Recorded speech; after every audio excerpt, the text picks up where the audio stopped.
Peace and blessings, family. Peace and blessings. Shout out to all my troopers out there. Hope all is well. I am your host, CueBracey, aka Tyrone Bracey. And today I'm going to be talking about one of the greatest threats to our society right now. But before I get into it, make sure you like, share, and subscribe. My goal is to get to 20,000 subscribers by December. Once again, I appreciate your support. Thank you. We definitely want to keep this movement and this message going. So, one of the greatest threats that we face today is the woman going rogue. What do I mean by this? It is very, very obvious that women are not willing to listen to anyone. And anytime you say something about a woman and her behavior, or women and their behavior, it is met with extreme pushback. I just did a video on the abortion, right? You can see this all over society. You can't tell women anything. It's a societal issue. The women have gone rogue. And I'm going to prove this to you. You might sit back and think to yourself, this is only a problem that men have when men are trying to talk to women. But this is also a problem that women have when women try to talk to women. I remember Rebecca Lynn Pope. Last year she surfaced. She said a couple of things. Men in the manosphere picked up what she said and they started using it. Later on she came out with an apology. But what she said was that she had to stop trying to help women because women did not want to listen. This is the greatest threat to our society.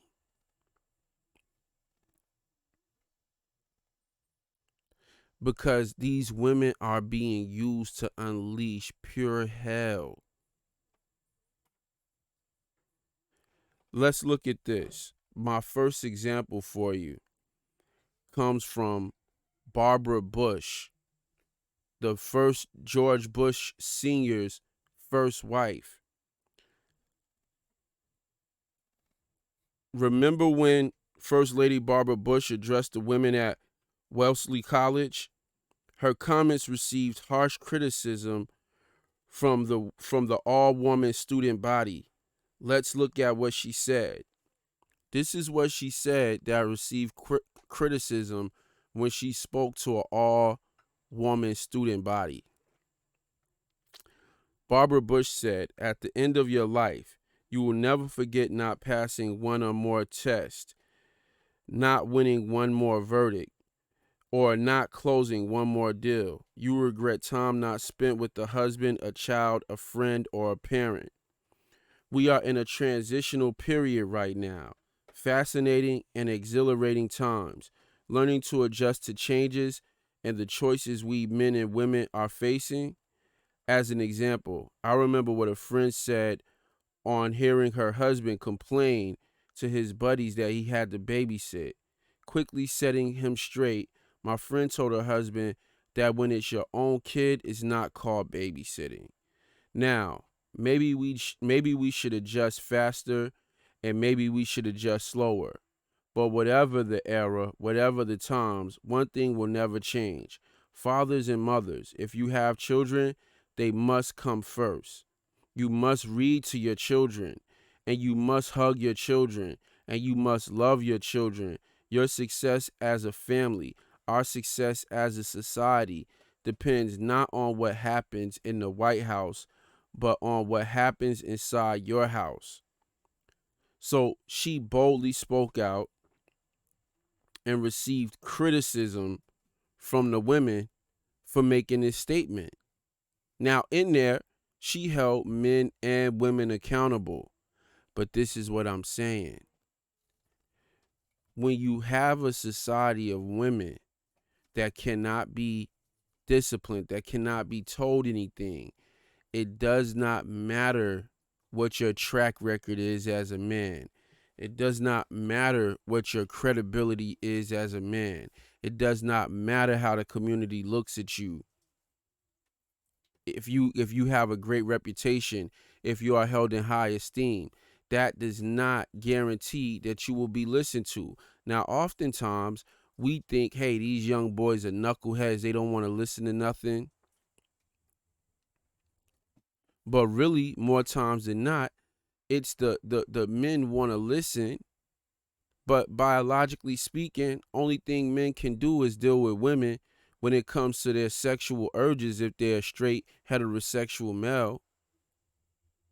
So when a man looks over to his counterpart, if she's rebellious, not listening to anything that's going on, that spirit is eventually going to pour into him, and he's going to tap into that because a lot of times he has not had the guidance. Luckily now we have these conversations going on to try to help young men out. But as you can see, even with these conversations going on and on, a lot of men still going to make bad decisions, right? And the decision in and of itself in the beginning is not bad, but it is the result of what happens after, right? So PJ Washington being with Brittany Renner in and of itself wasn't bad. But when she took everything the direction she took it in, then it's like a slap in the face to him. It's almost like if the prisons say we gonna let the prisoners out and then they commit crimes. It's like, well, I should have just kept you in. You said if I let you out, you was gonna do better. You still committing atrocities out here. Let me put you back in jail. This time you never getting out, right? And so Barbara Bush made this statement. But what really made me want to cover this topic was a dialogue that I heard on the lead attorney's channel. You know, I like listening to the lead attorney because he's in the courtroom with these people. But this was a dialogue I heard from the lead attorney where he was, and the lady that's speaking, she has a YouTube channel, her own business, and she's called the security boss. And this is what she had to say about dealing with modern day women. Check it out. I'm up to it. I feel like I have something to offer, and I am an older woman, and I've been married a very long time. I say this all the time. And I do think modern women, younger women, definitely need someone that they can talk to, can ask questions. But I'm going to tell you the truth. I've done this before, and younger women, they don't want advice. They don't. So I kind of then lean to younger men, and I tell them what to look for because I've seen it. I've seen it. I've seen it. I've seen people, women that have nothing to bring to the table, and I tell them how, well, when my husband and I got married, we put all our money in one pot, and they'd be like, "What? You put your money in the pot?" I'm like, "Wait a minute. He had more than I had. Why wouldn't I put my money in his pot? Now we all got more, you know. So, but they don't get that concept. They don't get it. They don't get the concept. They feel like they don't get it. So, if we could actually get women to get it, it would be we could turn this thing around. But it's not easy. I'm telling you, it's not easy. I'm sure there are some women that want to be wild. So you hear what she's saying. If we could get women to listen, we could turn this thing around.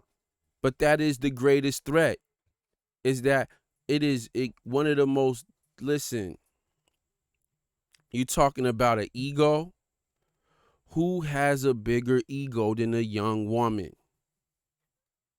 Who? There is no bigger ego. She's eating up everything. Listen, when you talk about, and this is where the men come in, but when you talk about the situation that happened with Adam and Eve, you're talking about a situation in which the woman was targeted. That's why in Timothy 2:12, I think, don't quote me on that. In Timothy in the Bible, He said that women were permitted to be quiet because permit no woman to teach or to have authority over a man. She is to keep silent. And then the last bar that says, because she was deceived. But I suffer not a woman to teach, nor to usurp authority over a man, but to be in silence. I do not let women teach men or have authority over them. Let them listen quietly. And I do not permit a woman to teach. Oh, it's the same script. But the point is, the rest of that scripture says, because she was deceived. We see how women have been deceived with the lie of the feminist movement.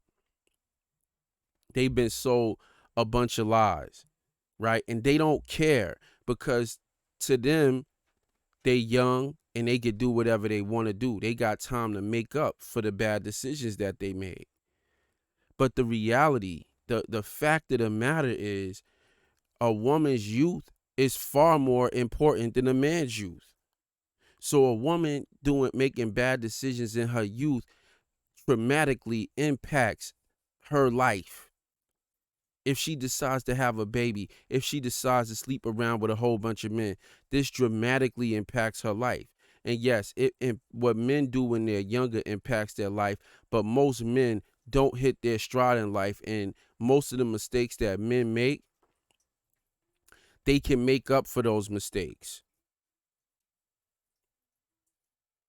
Because the thing that men are supposed to be providing in a relationship is provision and protection, not necessarily purity. And so this is what makes the conversation even more dynamic, because when you talk about who's being targeted, you're talking about a situation in which she is young and she does not care about the advice from Adam. Now, what happened though? What happened was God said, hey, it wasn't until you, Adam, ate the apple. And that's where you got to talk to young men and tell them what to watch out for. But the apple is such a deceptive term now, because when we talk about partaking in the apple, we talking about partaking in something that has been forbidden. But when we talk about a woman, we talking about a human being, and it's natural for us to want to go into the situation and think about forgiveness and think about how people can recover from the bad mistakes that they have. An apple is a thing. A person is in an app. So what I'm basically saying is that there's this retribution, there's this redemption that we as human beings, we naturally want to see people redeem themselves and make good. And a lot of men fall into that. And so what they do is they bring that woman out of the streets and into the home. Right. And so this is where men have to really understand that you got to set some guidelines, because if she already ate the apple, she already ate the apple. And it's going to impact you. And you have to think about not how it's impacting you today, tomorrow. You got to look down the road and see how it's going to impact you down the road. Because that's where these things really come into play. That's where these things really begin to matter. Anywho's, that's my message for today. This is our greatest threat, because men and women are not. The covenant that women get in this world, the covenant comes from a man, and the covenant that men get comes from God. So when a woman is not with a man has no responsibility for the things that she's doing and partaking in. So when women don't listen, it's not men's fault. She's being targeted by the propaganda, by the devil's propaganda, to say, hey, you should do these things and these things. And some men have become so resigned, so cynical, that they like, man, you ain't gonna find no virgins out here. You might as well give that up. If you think you're gonna get a woman that don't got no bodies, you might as well give that up. You living in a fairy tale, son. So these are things that we have to think about. These are things that we have to be mindful about as we step out here in the world, that a lot of these women want to be redeemed. They want to be born again virgins, right? But at the end of the day, we have to advise young men, because the honest truth is women are the greatest threat to our society, but men are the greatest hope. So that's why we do what we do here, to get the men on the right track. And right now, the way things are set up, is so many men that, I mean, there's so many women outnumbering men in many different spaces and places, that you could be more selective as a man. You don't have to, you know what I mean? For every one man, it's like 14 women. So you can be more selective and let those scallywags die off, you know. But these are women here speaking to women, being rejected by women. So don't waste your time trying to correct women. You see what they trying to do with Kevin Samuels, what they try to do. They try to get him taken down, and they try to do this with men all the time. Even men who don't have this message. I was in a program called Landmark and the guy who was in there, his name was Werner Erhard, and they lied on this man and said that he raped people. He shut down his organization, moved overseas, and put it under a different name based on false allegations. So we have to be mindful, and this is why there is definitely a need to focus on building up men, separating the two, and allowing and if the women want to deal with good men, they're gonna have to come pure and show that they have the ability to listen to a man or be under a man's guidance before they came under your guidance. Anywho's, if you would like to support my work, like, share, subscribe, leave a comment below, and we'll be back in here with more videos for y'all. Peace.